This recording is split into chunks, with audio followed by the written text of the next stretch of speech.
Hey guys, Tom here again. This is the fifth week because I messed up uploading the third week onto the wrong channel and then did that again and then messed it up on my channel and the fourth week was missed. Anyway, culmination of those 2 weeks, I'll try and get into it. So, as you guys know, I was doing the whole monk mode thing. I'll just sit up a little bit more.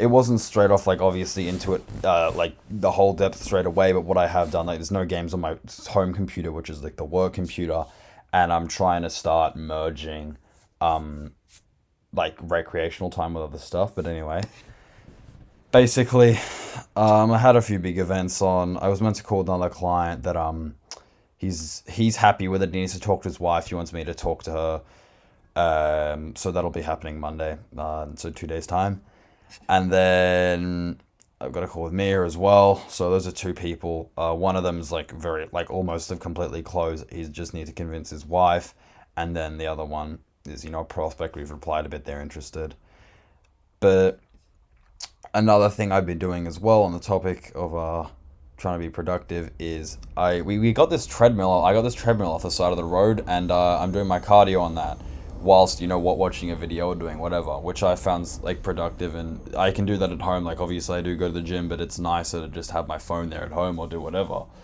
as a bit of a break or whatever I want to have it as.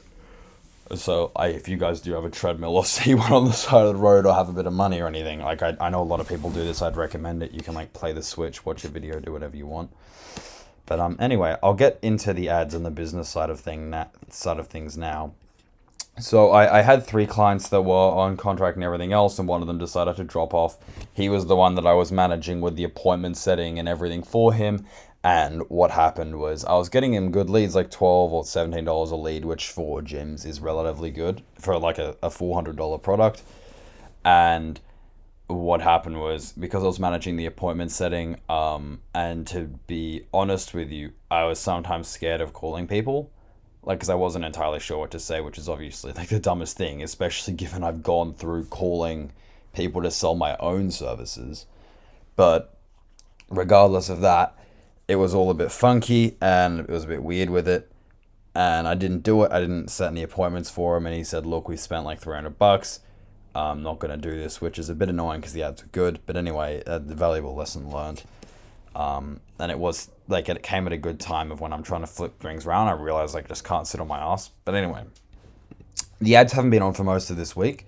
I just turned them on today, and I've got I don't know if it's two or three leads for this person. Today I've got like two leads for them today, and there's two leads for the other guy. They've came in. It's about $40 a day, so about $20 a lead, which is pretty good. But basically, an important thing I realized is that if I go down to here, so an important thing I've realized is obviously like anyone as you're advertising, you spend time trying to make this the preview. You want to make the ad look like you want to make it, right? And you try and select variables to change. So you change the copy, the headline, the creative, whatever it might be. I had this standard enhancements ticked on. You might think it's nice, it's done by default, right? And that's what I thought as well. And I was taking a look at it, and I realized, well, wait a minute, this photo doesn't look like the preview. And I go next, and then it's even different. And I go next again, it's more different. And I go next, it's more different. And I go on this one, and I'm thinking, what the fuck is that? Just straight out, right? Because that is a horrendous thing to be on an ad. Like I spend time trying to make these ads nice, and then there is this ugly black like label stapled on the top with terrible font. And so I turn them off in all my ads, and I think that's something that's going to help a lot, because if I was trying to test for variables such as headline, creative, copy, whatever it might be, and it's getting butchered because of these creative alterations to improve performance, then that's weird. And especially because Facebook ranks ads, and ads that I like, this is ranked like very high quality of the ad or whatever. So if it's saying, standard lead improvement, always take things on Facebook with a grain of salt in terms of recommendations. But that's definitely one big thing, is turn off the friggin' auto recommend. Second thing is get the Facebook ads app on your phone, because it's great to be able to preview these on the computer. But it takes a very different look when you're actually looking at it with a phone. And I think that's why I realized, hey, this is what XYZ looks like, this is probably why it's performing better, because it's digestible on a mobile format. But anyway, so 2 leads in today. One thing I would test as well, and I'd recommend for you guys if you're setting up campaigns to start, or I would do in the future, is like I have ad sets like male, female. What I would actually have is a campaign like male and female, and then inside of that, the ad sets I would have would be like copy 2, creative 1. Because it's really pissing me off how Facebook distributes stuff. Because I understand like putting it more towards things that work, but in doing so, I don't want to have campaigns that have two reach on them and one that has 900, because I have no idea how the two actually perform. So I do have to manually flick off campaigns. If any of you guys know how to try and fix that, that would be great. This guy, I'm still getting him on, which will be interesting because I'll show you guys either next week or the week after, whenever. Like, he's just really stressed at the moment with everything. You know, I'm not sure how that's going on. But anyway, I'll be able to show you guys setting up a campaign with what I've learned. And then obviously this is going in here.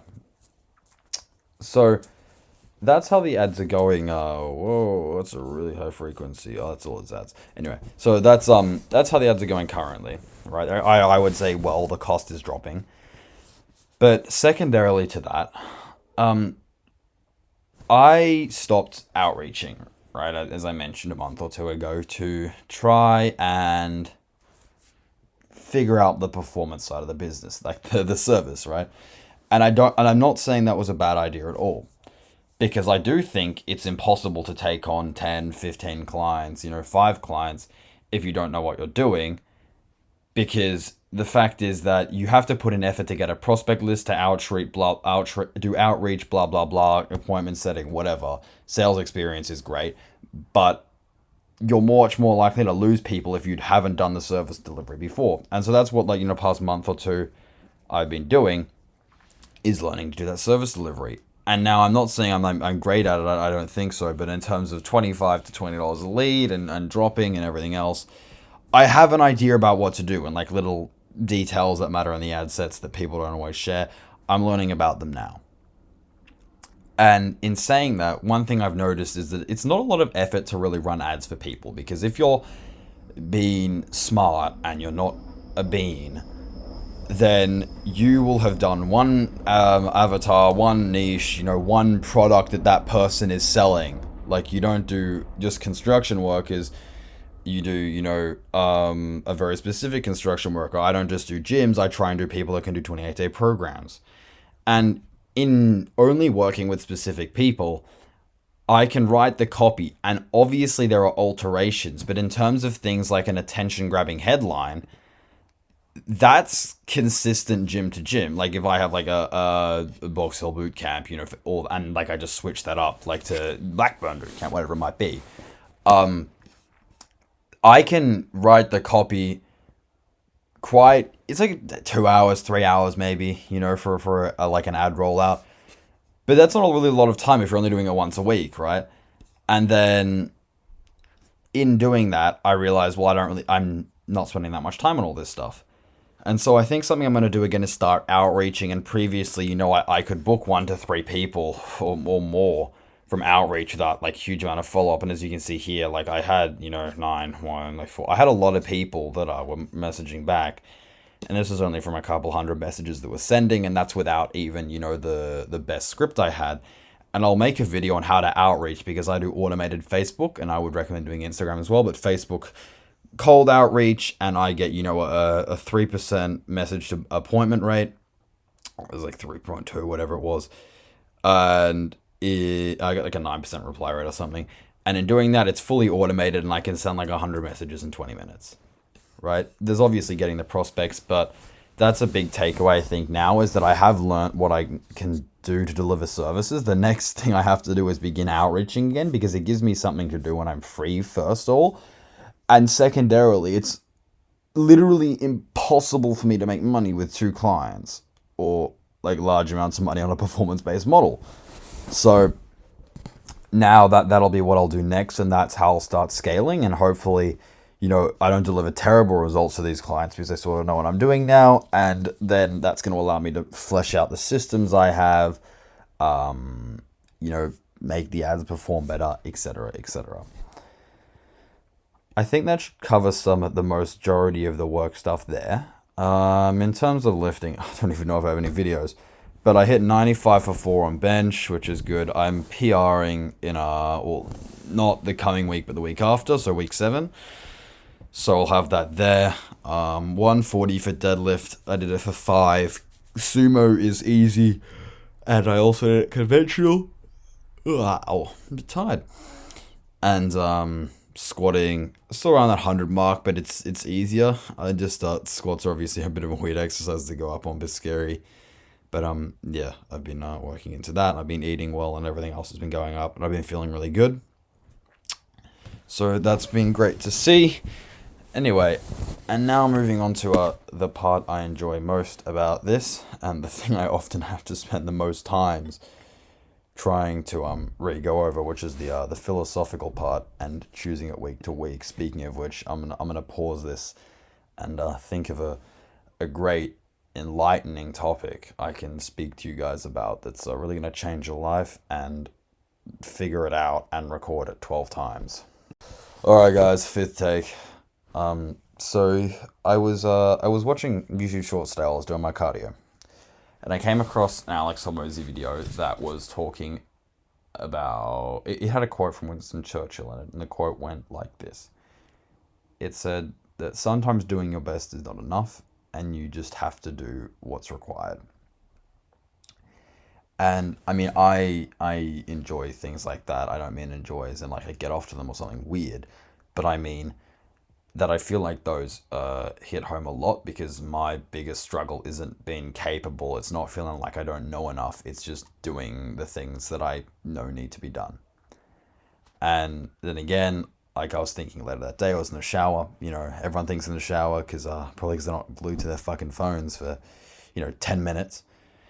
But I was thinking how, the older you get, the more grades you have, obviously. But more specifically, and this is the way I'll put it across, is you always look back on your youngest self and you wished they would have done something, right? Like you might look at your 15-year-old self, let's say you're 18, 19, 20, and say, God, I wish like I'd started working out, right? Because I'd be fit now. I wish I'd studied harder because now I'm in, year 12 and I'm fucked. I wish I'd started the business so I could go there. I wish I'd asked that girl out. Like you always wish that you'd done things. And a lot of the times the things you wish for are things would have had a huge benefit, right? And taking a look back on those things, you realize the significance and the impact that would have had on your life. Like it feels so tough in the moment for some people, I've never felt this, but to go to the gym, for example, I've never felt like that's hard. But I definitely know for a lot of people, like getting up and being able to go, it feels so terrible in the moment. But afterwards, you're fine. And over time, you have a great body because of it. And for me, like it feels so bad sometimes in the moment to try and go to sit down to work, or to push myself, or to really rack my brain to think what's the next, or even to do nothing, like really nothing, like not my phone, not my computer, just sort of sit there and think, right? Because often it's tough for people to think in their own heads because what they find is scary. But having the ability to realize like what you do now isn't that bad, and that's a big thing that comes along with having the ability to like discipline, obviously. And a big part of discipline is being able to have that long-term gratification, and to separate like what real isn't the right word, but to separate like what's really that bad. Because I can guarantee you it's not going to fucking kill someone if you do work instead of play video games for a day. Right, I'm using that as an example. Like I like to play strategy games. I try not to as much as I can. It's not much anymore, but that's a big thing I try and focus on, and I spend time reflecting, and I think it's really useful for a lot of people, is just to realize, well, what do I wish my younger self would have done, and what do I think my older self is going to wish I would have done right now? And to realize that unless you just start doing the things that, frankly, you need to be doing, you're not just trying your best, you're doing what needs to be done to get there, that you are now going to be sitting in 1, 2, 3, 5, 10 years' time, looking back and, feeling probably some of the similar feelings you might be feeling now if you're thinking about, I wish my younger self had done X, Y, Z, if you're not someone that's super confident. And that's a big thing. And I think I'll try and, wrap it up here because I think that might be a good sort of point to leave it on. But to try and think, what do you wish your younger self would have done, and to realize that it's not going to kill you to do what needs to be done now. And the reward that's going to have later on in your life is extreme, because you're going to sit there in 5 years' time and think, I'm so happy with what myself has done for the 5 years, and the effect that will have on your confidence, the effect it will have on your life because you've achieved something great. The plethora of benefits that will have is just going to be immense, and that's something that obviously I'm going to be, trying to do over the next, year or two, and I'm going to make sure I'm uploading these videos. I don't care how, the quality of the editing or anything, they're not like scripted. I just try and go with what's best, and I love this little bit at the end. And I hope that, some of you guys along this can slowly but surely start doing more of the things that you think your future self will be proud of, and trying to become the person that will achieve the goals you want to achieve. Thank you.